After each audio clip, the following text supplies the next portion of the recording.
बंदिश लगाने का तावीज़। अगर आप किसी के रिश्ते पे बंदिश लगाना चाहें, तो लगा सकते हैं। कैसे लगा सकते हैं? मान लीजिए आप किसी से रिलेशन में थे और आपने पूरी ज़िंदगी उसके साथ में गुज़ार दी और उसने आपसे शादी वग़ैरह का वादा किया था कि हम आपसे शादी करेंगे, लेकिन बाद में मुकर गया कि अब हम शादी नहीं करेंगे। किसी लालच में आकर या किसी और अच्छे रिश्ते की लालच में आकर अगर उसने इनकार कर दिया आपसे शादी करने से और आपकी ज़िंदगी उसने तबाह कर दी, बर्बाद कर दी। सालों-साल आपके साथ में रिलेशन में रहा, आपका फ़ायदा उठाया और आइन वक़्त पे मुकर गया, तो आप उसकी शादी पे बंदिश लगा सकते हैं। लेकिन याद रहे सिर्फ़ जायज़ मकसद के लिए ही इस अमल को करें, ख़ामख़ा किसी की शादी पे बंदिश ना लगाएँ।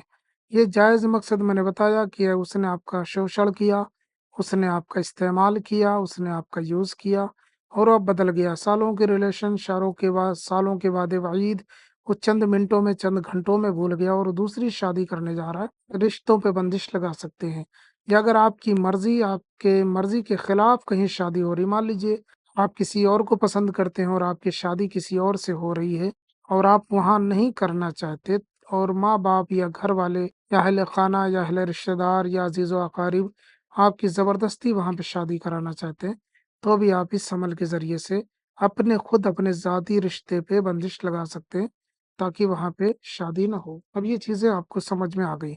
मैं फिर कह रहा हूँ इसे जायज़ मकसद के लिए करिएगा, नाजायज़ मकसद के लिए बिल्कुल भी नहीं। मर्द-औरत इसे कोई भी कर सकता है।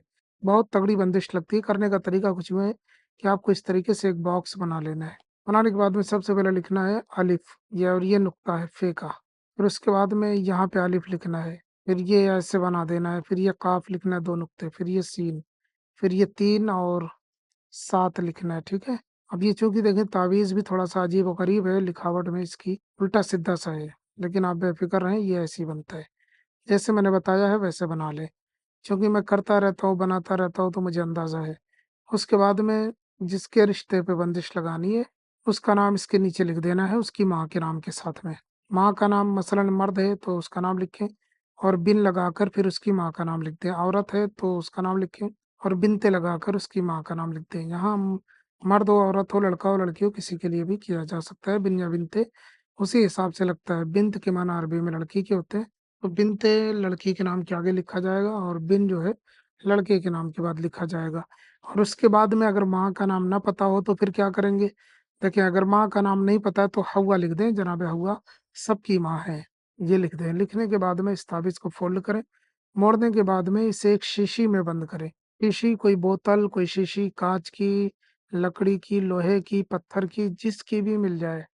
हर तरीके की दस्तयाब होती हैं मार्केट में या शीशे की या घर में कोई पुरानी-वुरानी हो जिसमें ढक्कन मौजूद हो, वो शीशी लेना है और ये ताबीज़ फ़ोल्ड करके मोड़ के छोटा करके जैसे भी मोड़ लें, इस ताबीज़ को उस बोतल में बंद कर लेना है। बंद करने के बाद में इस बोतल को ज़मीन में दफ़न कर देना मिट्टी में। अंदर जितना गहरा आप कर सकें, खोद के अंदर-बाहर घर में कहीं भी दफ़न कर दें।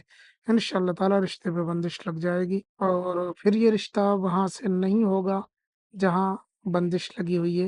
ये तभी मुमकिन है जब ये शीशी निकाल ली जाए और ये ताबीज़ खोल के इस ताबीज़ को जला दिया जाए, तो फिर ये बंदिश ख़त्म हो जाएगी।